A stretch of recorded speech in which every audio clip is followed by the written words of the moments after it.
Assalamualaikum warahmatullahi wabarakatuh. Perkenalkan, nama saya Agil Saputra dari kelas 4B dengan NPM 243510433. Jadi di video ini saya akan membaca buku pemrograman web chapter ketiga atau bab ketiga, yaitu The Art of Styling Modern CSS Layout. Yang pertama, poin pertama ada the box model mekanis. Segala sesuatu adalah kotak. Jika kamu ingin menguasai CSS, kamu harus menerima satu kebenaran mutlak. Di mata browser, setiap elemen HTML, mulai dari satu huruf kecil hingga gambar raksasa, hanya sebuah kotak persegi panjang. Konsep ini dikenal dengan the box model, yang merupakan fondasi paling fundamental dari tata letak web. Bayangkan setiap elemen seperti sebuah properti rumah. Di tengah-tengahnya ada content area, yaitu rumah itu sendiri, tempat teks atau gambar tinggal.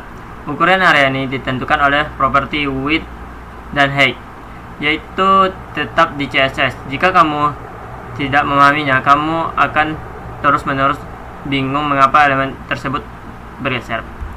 Pertama, kita cari tahu width dan height itu apa. Buka ChatGPT. Apa itu width?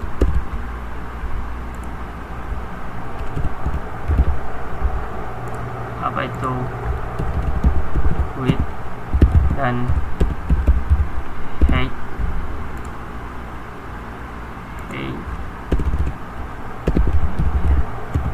Di CSS,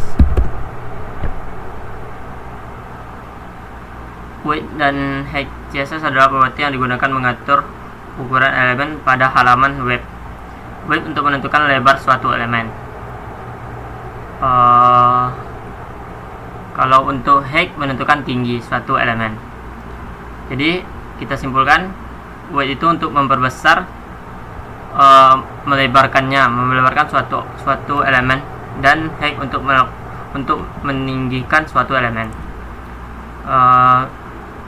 Bahwa atau mengapa tombolmu terlihat seperti gemuk dan seharusnya. Tanpa pemahaman yang solid tentang kotak ini, segala usaha stylingmu hanya tebak-tebakan berhadiah, sering kali berakhir dengan frustasi. Lapisan pertama yang membungkus konten adalah padding. Apa itu padding? Padding adalah properti yang digunakan untuk mengatur jarak antara isi konten elemen dengan batas border elemen tersebut. Sederhananya, padding sama dengan ruang kosong di dalam elemen. Kesimpulannya, padding adalah jarak dari elemen antara konten dan border, digunakan supaya tidak menempel ke tepi elemen. Yang bisa dibayangkan sebagai halaman rumput di dalam pagar rumahmu.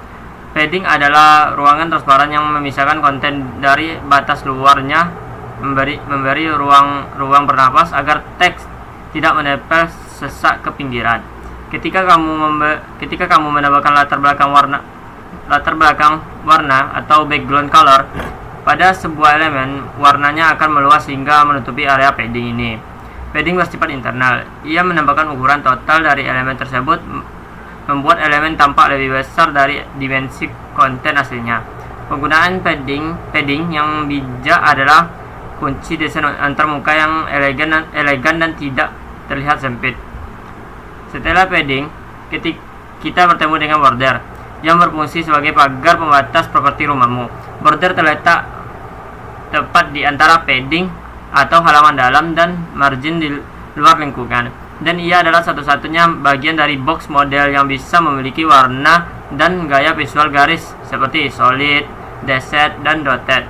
Ukuran ketebalan border juga ikut menambah dimensi total elemen, yang sering kali menjadi jebakan bagi pemula yang mencoba mengepas elemen ke dalam lebar tertentu.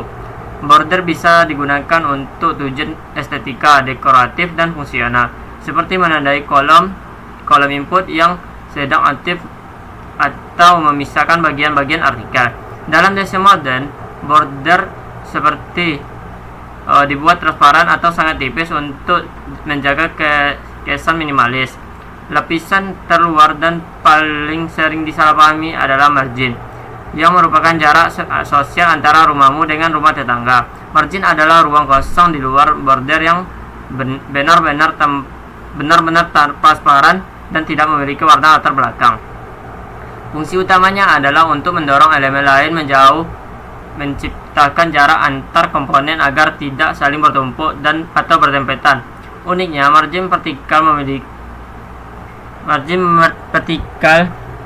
memiliki perilaku aneh yang disebut margin collapse, di mana jika dua margin vertikal bertemu, mereka tidak dijumlahkan melainkan diambil nilai terbesar.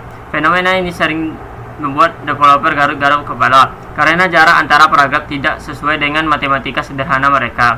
Namun, ada satu masalah besar dalam model standar CSS atau content box yang sering membuat perhitungan layout menjadi mimpi buruk matematika. Secara default, jika kamu mengatur width 100 px atau 100 pixel, lalu menambahkan padding 220 pixel dan border 5 pixel, lebar total elemenmu akan membengkak menjadi 150 pixel.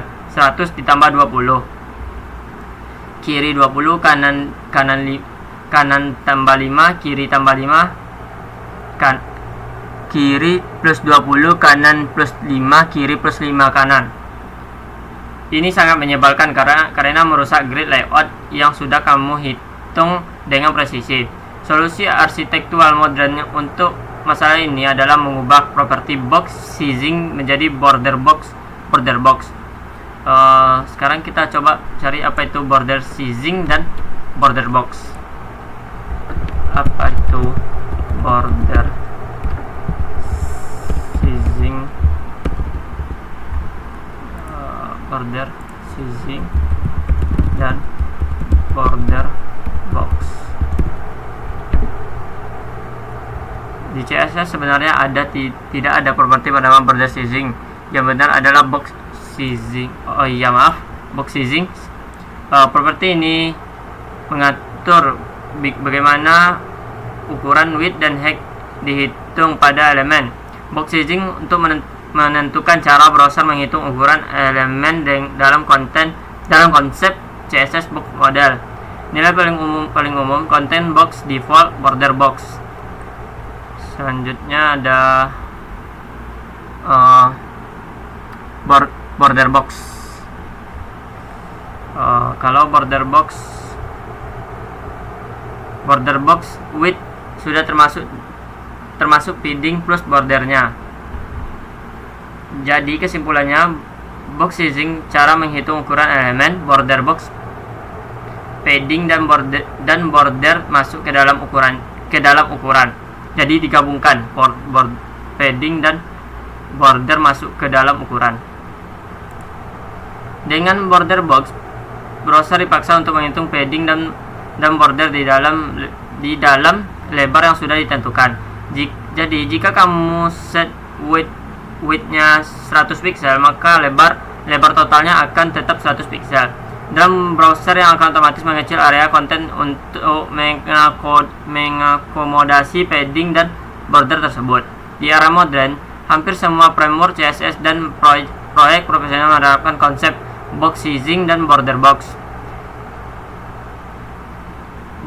Di baris pertama code mereka, ini dianggap sebagai best practice karena membuat perilaku ukuran elemen menjadi intuitif dan prediktif, sesuai dengan manusia berpikir tentang ukuran benda fisik dapat membuat layout responsif presisi hampir mustahil karena kamu terus-menerus mengurangi nilai padding dari lebar elemen. Sebagai arsitek web, tugas pertamamu saat memulai proyek baru adalah memastikan model kotak ini diatur dengan benar agar fondasi bangunanmu kokoh. 2. Poin kedua ada CSS specificity dan just chat. Seni memenangkan perang selektor. Pernahkah kamu menulis code CSS menyimpannya, merefresh browser, tapi tampilannya tidak berubah sama sekali. Padahal kodenya sudah benar. Selamat datang di dunia cascading. Sebuah algoritma hierarki yang digunakan browser untuk menentukan aturan mana yang menang jika ada konflik gaya. Kata cascade atau air terjun berarti aturan mengalir dari atas ke bawah. Jika ada dua aturan yang identik bobotnya, aturan yang tulis paling akhirlah yang akan diterapkan. Namun, sebelum melihat urutan penulisan, browser melihat bobot kekuatan dari sektor yang digunakan, yang disebut specificity. Ini adalah sistem skor yang menentukan seberapa spesifik target elemenmu. Semakin spesifik, semakin tinggi skornya dan semakin besar kemungkinannya untuk menang. Sistem skor spesifik ini sering dianalogikan sebagai urutan kepangkatan dalam militer atau skor A, B, C, dan D. Di tingkat terendah ada elemen selektor seperti H1, P, dan div yang hanya bernilai 1.0001. Di tingkat selanjutnya ada class selector seperti BTN, char, attribute selector, dan pseudoclass yang bernilai 10.0010. Jauh di atasnya ada ID selector seperti header, main yang memiliki kekuatan setara 100 poin, 0100. Dan yang paling kuat yang sering dianggap sebagai nuklir yang merusak tatanan adalah inline style. Inline style yang ditulis dianggap sebagai style yang ditulis langsung di HTML yang bernilai 1000 poin. Browser akan menghitung total skor dari setiap aturan CSS yang bersaing dan aturan dengan skor tertinggi yang akan diaplikasikan ke elemen tersebut. Masalah arsitektural muncul ketika developer terlalu sering menggunakan ID selector atau untuk styling. Karena ID memiliki skor yang paling tinggi, sangat sulit untuk menimpa gaya tersebut di kemudian hari tanpa menggunakan ID lain atau teknik kotor. Misalnya, jika kamu mewarnai dengan tombol submit BTN color red, kamu tidak akan mengubah warnanya menjadi biru hanya dengan kelas blue BTN color blue karena 100 poin ID selalu mengalahkan 10 poin kelas. Ini menciptakan kode yang kaku, rigid, dan sulit dipelihara, unmaintainable, memaksa developer menulis selektor yang semakin panjang dan rumit hanya untuk memenangkan perang spesifitas. Oleh karena itu, standar industri saat ini menyarankan untuk selalu menggunakan kelas untuk styling dan membiarkan ID hanya untuk kaitan JavaScript atau anchor link. Ada satu senjata pamungkas yang sering disalahgunakan oleh pemula yang putus asa, yaitu important. Menambahkan important di akhir nilai properti akan membuat aturan tersebut mengabaikan semua logika spesifik normal dan menjadi prioritas utama mutlak. Meskipun terdengar seperti solusi instan yang menggoda, pengguna important dianggap sebagai hutang teknis yang sangat buruk. Sekali kamu menggunakan satu-satunya untuk menimpanya adalah dengan menggunakan important lain dengan spesifitas yang lebih tinggi yang memicu lingkaran setan perang nuklir dalam kodemu. Gunakan importer hanya dalam keadaan darurat absolut, misalnya saat harus menimpa gaya bawaan dari library pihak ketiga yang bandel, dan jangan pernah menggunakan untuk styling komponen internalmu. Selain spesifitas, kita juga harus memahami konsep inheritance pewaris. Beberapa properti CSS, terutama yang berhubungan dengan teks seperti color, font, family, line, height, secara otomatis diwariskan dari elemen induk ke elemen anak. Namun, properti yang berhubungan dengan kotak seperti width, margin, border, dan padding umumnya tidak diwariskan, Memahami mana yang diwariskan dan mana yang tidak akan menyelamatkanmu dari penulisan kode yang berulang yang tidak perlu. Kamu bisa memaksa pewaris dengan nilai inherit, misalnya border inherit, atau membatalkannya dengan initial atau unset. Penguasaan atas pewaris ini memungkinkan kita menulis kode yang lebih dry atau don't repeat yourself dan efisien. Kesimpulannya, spesifisitas bukanlah bug, melainkan fitur canggih yang didesain untuk menangani konflik dalam skala besar. Sebagai arsitek web, tujuanmu adalah menjaga kurva spesifitas serendah dan sedatar mungkin. Keep specificity low and flat. Hindari membuat selektor yang selalu bersarang seperti header, nav, list, item A, karena ini meningkatkan skor spesifitas secara tidak perlu dan membuat kode bergantung pada struktur HTML yang rapuh. Tulislah CSS yang modular dan independen sehingga komponenmu bisa dipindahkan ke mana saja tanpa kehilangan gayanya atau merusak elemen lain di sekitarnya. Poin ketiga, ada Flexbox size system, penguasa satu dimensi. Sebelum tahun 2009, membuat tata letak web adalah pekerjaan yang menyiksa yang melibatkan penyalahgunaan properti seperti plot dan table yang sebenarnya tidak didesain untuk layout aplikasi. Flexbox atau Flexible Box Model hadir sebagai penyelamat untuk menangani tata letak satu dimensi. Artinya, ia sangat ahli dalam mengatur elemen baik dalam satu baris horizontal atau satu kolom vertikal, tapi tidak keduanya secara bersamaan. Konsep inti Flexbox adalah adanya flex container atau induk dan flex item untuk anaknya. Dengan hanya memberikan display flex pada kontainer, anak-anaknya otomatis berbaris rapi dan perilakunya tidak dikendalikan oleh sepenuhnya oleh induknya. Ini seperti seorang instruktur yoga yang mengatur barisan murid-muridnya agar lurus dan seimbang. Kunci utamanya adalah memahami Flexbox.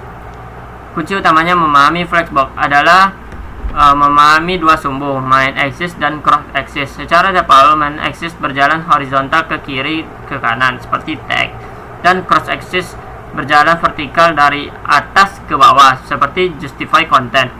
Digunakan untuk mendistribusikan item di sepanjang main axis, misalnya menaruh item di tengah atau menyebarnya ke ujung kiri dan kanan. Sementara itu, properti alike item digunakan untuk mengatur posisi item di sepanjang cross axis, misalnya memastikan semua item memiliki tinggi yang sama atau berada tepat di tengah secara vertikal. Kebingungan sering terjadi ketika kita mengubah arah sumbu dengan flag director kolom. Saat ini terjadi main axis berubah menjadi vertikal sehingga justify content tiba-tiba mengatur posisi vertikal bukan horizontal lagi. Kekuatan magis Flexbox terletak pada kemampuan itemnya untuk tumbuh, grow, dan menyusut shrink, mengisi ruang yang tersedia properti flex grow, flex shrink, dan flex basis. Sharing disingkat menjadi flex, memberikan kecerdasan pada setiap item. Misalnya, kamu bisa membuat navigasi di mana logo memiliki ukuran tetap. Tombol login memiliki ukuran tetap, tapi kotak pencarian di tengah otomatis memanjang memenuhi sisa ruang kosong. Tanpa Flexbox, melakukan hal ini membutuhkan perhitungan presentasi manual yang rumit dan rentan pecah di layar yang berbeda. Flexbox menghitung ruang kosong secara dinamis dan mendistribusikannya sesuai proporsi yang kamu inginkan, membuat layout terasa cair dan responsif secara alami. Salah satu kemenangan terbesar Flexbox adalah kemampuan melakukan vertical centering dengan dengan mudah, sesuatu yang menjadi lelucon dan mimpi buruk di dunia CSS selama bertahun-tahun. Cukup dengan 3 baris kode display flex, justify content, center, alert item, center. Kamu bisa menempatkan elemen apapun tepat di tengah-tengah induknya. Tidak peduli berapa ukuran elemen tersebut. Ini mengakhiri era penggunaan trik-trik aneh seperti position absolute dengan transformasi negatif atau penggunaan tabel semu. Flexbox juga memungkinkan kita mengubah urutan visual elemen tanpa mengubah struktur HTML menggunakan property order, yang sangat berguna untuk desain responsif di mana urutan tampilan di HP mungkin berbeda dengan desktop.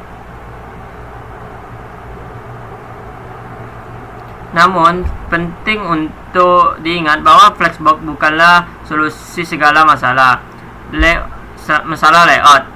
Ia didesain untuk komponen skala kecil atau menengah seperti navbar, curve, prompt control, atau daftar media.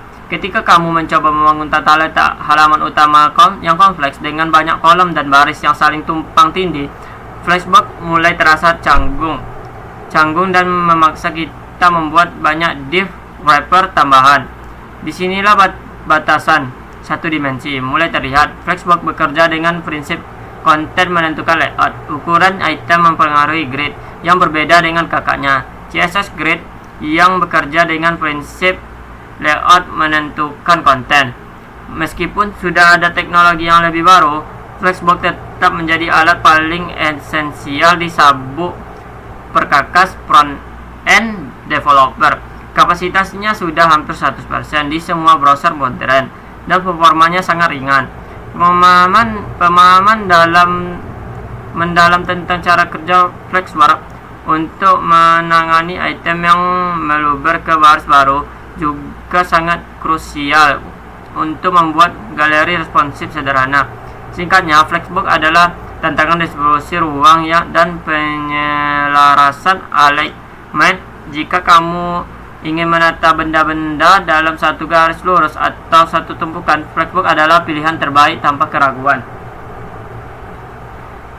Selanjutnya ada CSS Grid System Architects 2 dimensi. Jika Flexbox adalah penguasa satu dimensi, maka CSS Grid Layout adalah dewa tata letak 2 dimensi yang sesungguhnya. Grid diciptakan untuk menangani baris row dan kolom secara bersamaan, memungkinkan kita membagi halaman web menjadi wilayah-wilayah utama seperti papan catur. Sebelum adanya grid, developer terpaksa menggunakan framework seperti Bootstrap yang membebani situs dengan ribuan baris CSS dan markup HTML yang kotor hanya untuk membuat layout kolom sederhana. Dengan CSS Grid, kekuatan layout dikembalikan ke tangan CSS native. Kita bisa mendefinisikan struktur dalam halaman yang sangat kompleks ke kode yang bersih, semantik, dan tanpa perlu elemen div tambahan yang tidak diperlukan. Konsep dasar grid dimulai dengan mendefinisikan tracks menggunakan grid template column dan grid template row pada elemen induk. Di sini CSS memperkenalkan satuan ukuran baru yang revolusioner bernama FR atau fraction unit. Satuan FR mewakili bagian dari ruang kosong yang tersedia. Misalnya grid template column 1 FR 2 FR akan membagi kolom menjadi 2, di mana kolom kedua lebarnya 2 kali lipat kolom pertama secara otomatis dan responsif.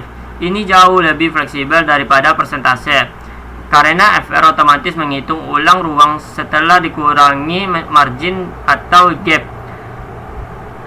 Kita tidak perlu mengeluarkan kalkulator untuk memastikan total lebar adalah 100%. Browser yang melakukan matematika berat tersebut. Fitur paling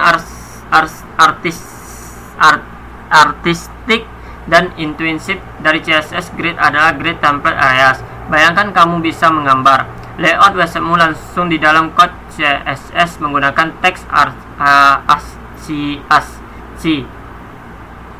Kamu bisa menamai area gridmu seperti header, sidebar, content, dan footer, lalu menyusunnya dalam properti grid template areas. Ini membuat kode CSS menjadi sangat mudah dibaca, reliable, dan dipahami oleh manusia. Jika kamu ingin memindahkan sidebar ke kiri, ke kanan, atau memindahkan footer ke atas, entah kenapa, kamu cukup mengubah string teks di CSS tanpa perlu menyentuh struktur HTML sama sekali. Ini adalah pemisahan sejati antara struktur HTML dan presentasi CSS yang diidam-idamkan selama ini. CSS Grid juga memiliki algoritma penempatan otomatis atau auto placement algoritma yang sangat cerdas. Jika kamu tidak menentukan posisi spesifik untuk item-item grid, browser akan otomatis mengisi ke dalam sel-sel yang kosong, mirip seperti menuangkan air ke dalam cetakan es batu. Fitur ini menjadi sangat powerful ketika dikombinasikan dengan fungsi min-max dan autofit atau autofill. Kamu bisa membuat galeri foto responsif yang otomatis menambah atau mengurangi jumlah kolom berdasarkan lebar layar tanpa perlu menulis satupun media query. Ini adalah teknik Holy Grail dalam desain responsif modern yang secara drastis mengurangi jumlah kode yang harus ditulis dan dirawat. Sebelum lanjut, saya ingin mencari tahu apa itu min-max, autofit, dan autofill. Apa itu min-max, autofill,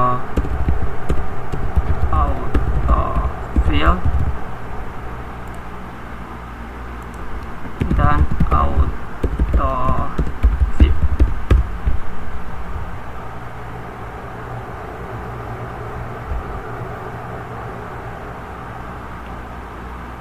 Di CSS, min-max, autofill, dan autofit biasanya digunakan di CSS Grid layout untuk membuat layout yang responsif dan fleksibel. Mereka sering dipakai bersamaan grid template column. Min-max adalah fungsi untuk menentukan ukuran minimum dan maksimum satu kolom atau baris grid. Artinya ukuran minimum 200 pixel, ukuran maksimum 100 fr mengisi ruang yang tersedia berdasarkan dari codingan CSS di atas dan di bawah. Selanjutnya ada autofill, membuat sebanyak mungkin kolom yang muat di dalam kontainer. Berikut ada codingnya, yang artinya browser membuat kolom sebanyak mungkin. Setiap kolom minimal 200 pixel. Jika ruang masih ada, kolom baru akan dibuat. Jika ada ruang kosong, grid kosong tetap dipertahankan. Selanjutnya ada autofit. Autofit hampir sama dengan autofill, tetapi kolom kosong akan diruntuhkan, collapse. Berikut ada codingan CSS-nya, yang berarti dari codingan ini artinya membuat kolom sebanyak mungkin. Jika ada kolom kosong akan dilebur. Elemen yang ada akan melebar mengisi ruang kosong. Perbedaan antara autofill dan autofit, membuat kolom sebanyak mungkin bahkan jika kosong. Kalau autofit, kolom kosong dihilangkan dan elemen melebar. Kesimpulannya, min-max menentukan ukuran minimum dan maksimum dari kolom atau grid. Autofill membuat kolom sebanyak mungkin meskipun kosong. Autofit, kolom kosong dihilangkan dan elemen melebar. Lanjut, selain itu, grid memecahkan masalah klasik jarak antara elemen dengan properti gap. Dulu grid gap. Di masa lalu, untuk memberi jarak antar kolom, kita harus menggunakan margin kanan pada semua elemen kecuali elemen terakhir, last child, yang sangat merepotkan. Dengan gap, kita cukup menentukan jarak antara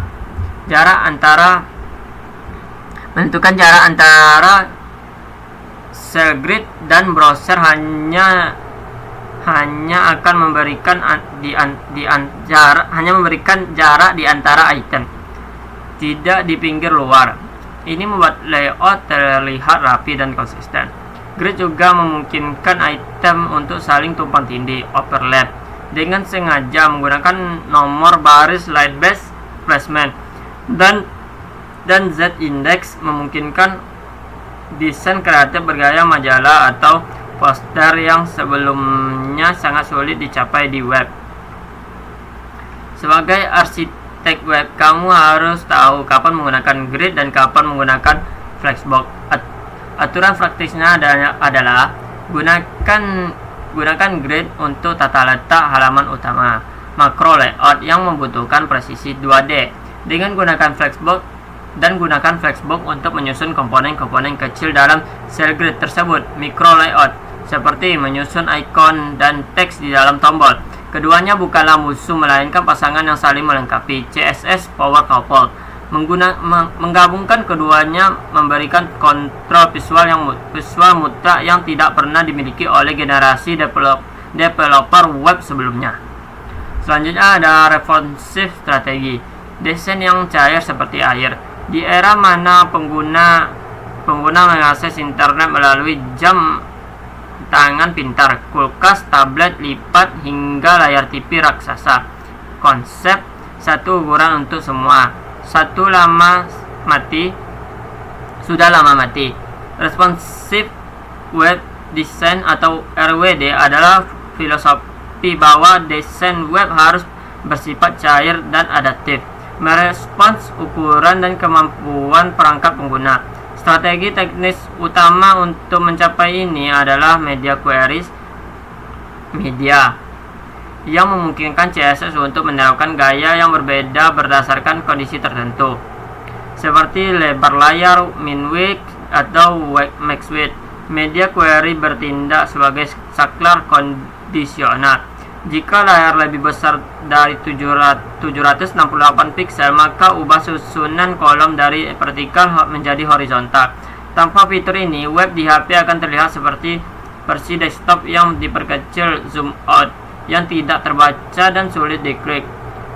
Strategi arsitektural yang paling efektif saat ini adalah mobile first approach. Alih-alih mendesain versi desktop yang rumit dulu lalu memaksanya masuk ke layar HP yang kecil yang sering menyebabkan masalah performa dan layout yang pecah, kita mendesain untuk layar kecil terlebih dahulu. Secara kode, ini berarti gaya default kita di luar media query adalah tampilan mobile, dan kita menggunakan min width media queries untuk menambahkan kompleksitas saat layar membesar.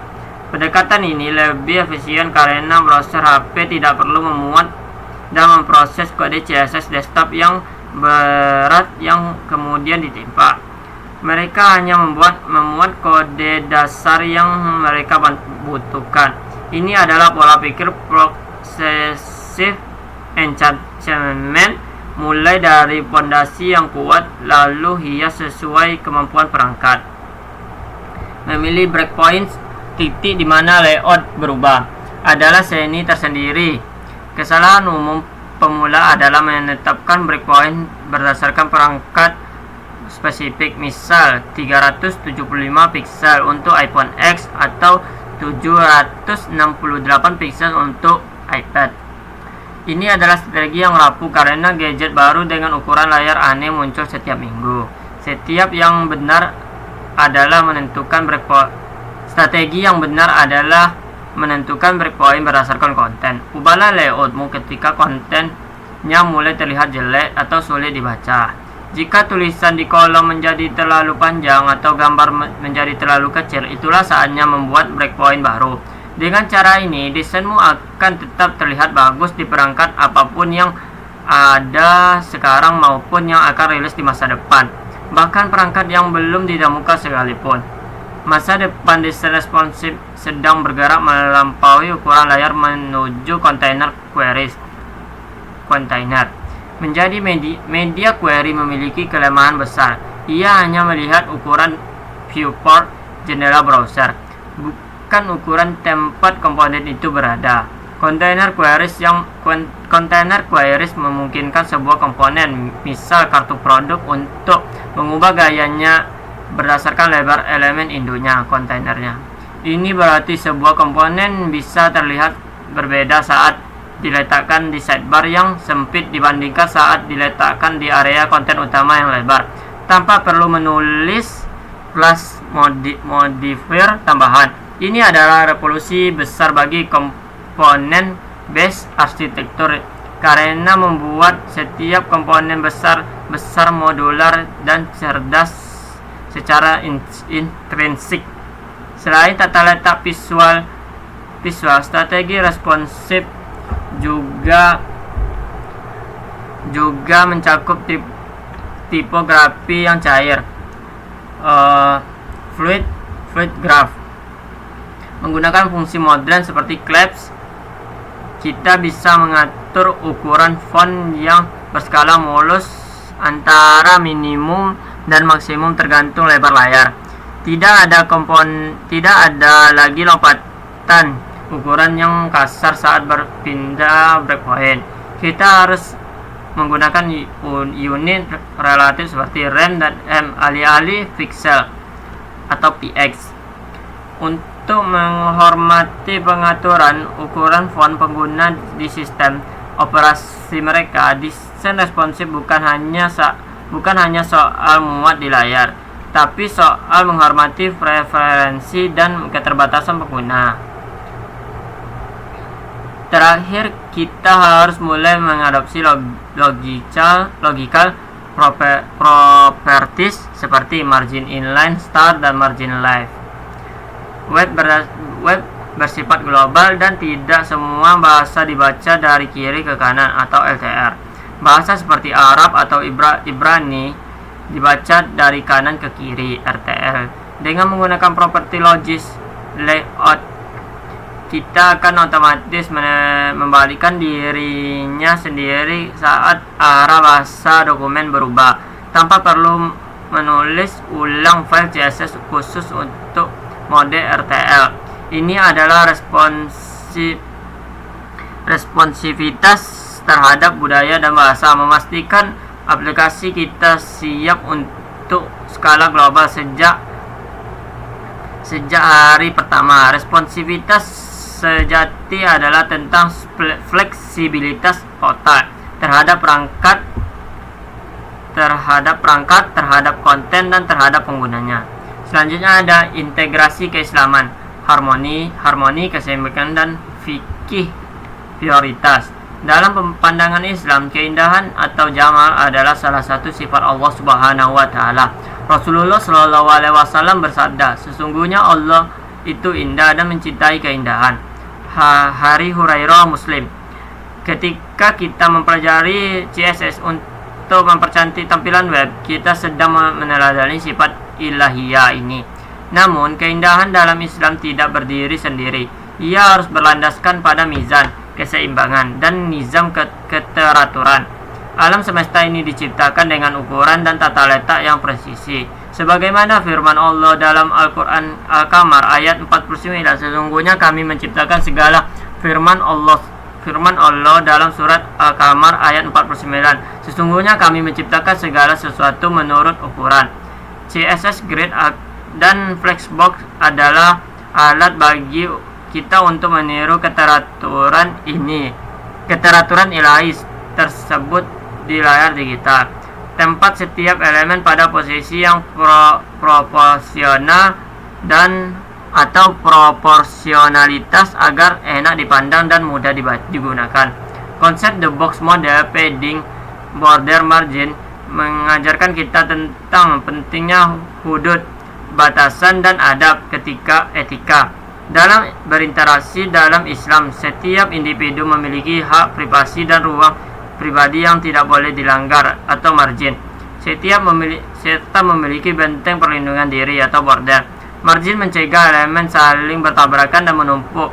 Mirip dengan adab pergaulan Islam yang mengajarkan kita untuk menjaga jarak sosial yang sehat, tidak mencampuri urusan orang lain, tajasus,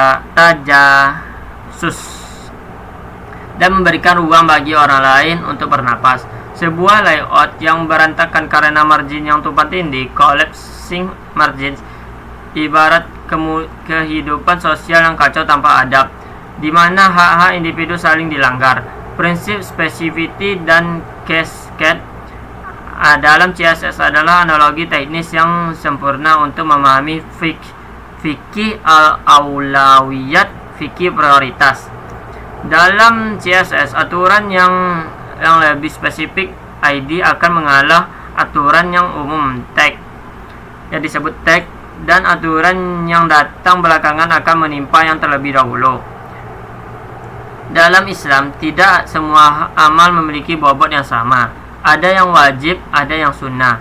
Ada perintah yang bersifat umum dan ada yang dalil yang bersifat khusus atau khas. Yang mengkhususkan dalil umum atau seorang muslim yang bijak seperti browser yang merender CSS harus tahu aturan mana yang diprioritaskan saat terjadi konflik kepentingan. Kita mendahulukan kewajiban Allah, spesifitas tinggi di atas ekspektasi manusia, spesifitas rendah, menciptakan hierarki kehidupan yang kokoh dan tidak ambigu. Teknologi responsive design mencerminkan karakteristik Islam yang sahih likulli zaman wa makan, cocok untuk setiap waktu dan tempat. HTML diberikan akidah dan prinsip dasar syariat yang tetap tidak berubah, konten atau substansi, sedangkan CSS ibaratkan fikih atau mualah yang fleksibel dan adaptif terhadap konten atau tampilan atau wajah. Islam memberikan ruang rukhsah keringanan bagi musafir, orang sakit atau kondisi darurat lainnya. Demikian pula desain web yang responsif beradaptasi dengan keterbatasan layar pengguna. Kita tidak memaksa tampilan desktop yang berat kepada pengguna HP yang lemah, sebagaimana Islam tidak membebankan syariat di luar kesanggupan hambanya.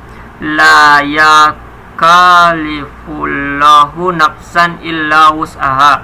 Terakhir, filosofi di balik Flexbox dan Grid adalah tentang menempatkan segala sesuatu yang pada tempatnya, yang merupakan definisi dari ADL, keadilan.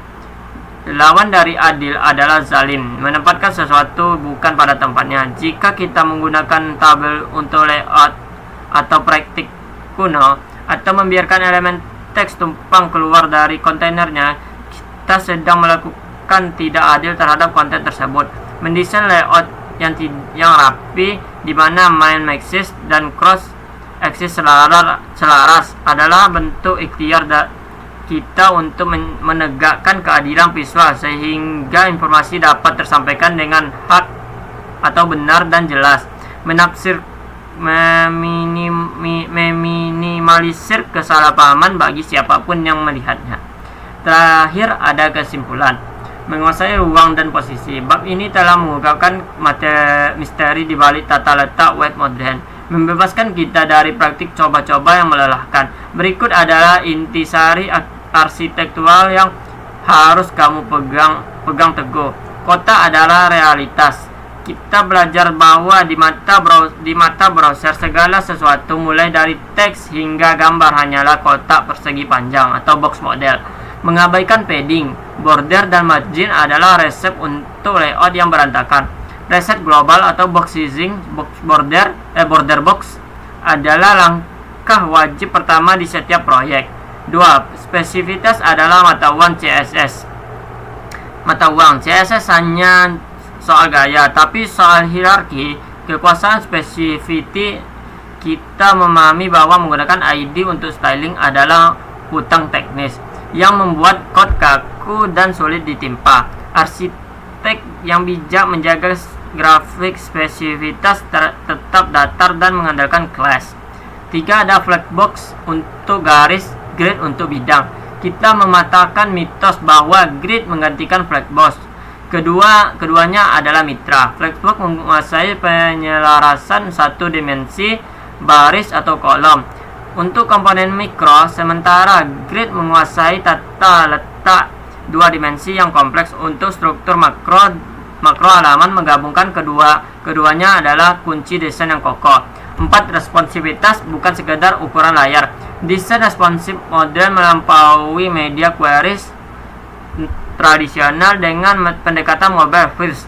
Kita membangun fondasi yang ringan untuk perangkat kecil lalu menambahkan kompleksitas untuk layar besar.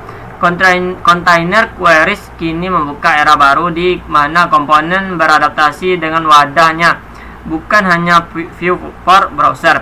5. Ada logika di atas angka ajaib. Kita meninggalkan kebiasaan menggunakan magic number seperti margin left 37 pixel yang rapuh. Sebagai gantinya, kita menggunakan unit relatif, fungsi charge, dan sistem layout yang dinamis agar desain kita tetap cair dan adaptif terhadap konten yang tak terduga. Dengan bekal penguasaan visual ini, kita siap melangkah ke bab 4 di mana kita akan belajar mengolah kode CSS yang bertumbuh besar agar tetap rapi, modular, dan terstruktur. Sekian dulu video dari saya, lebih dan kurang saya mohon maaf. Wassalamualaikum warahmatullahi wabarakatuh.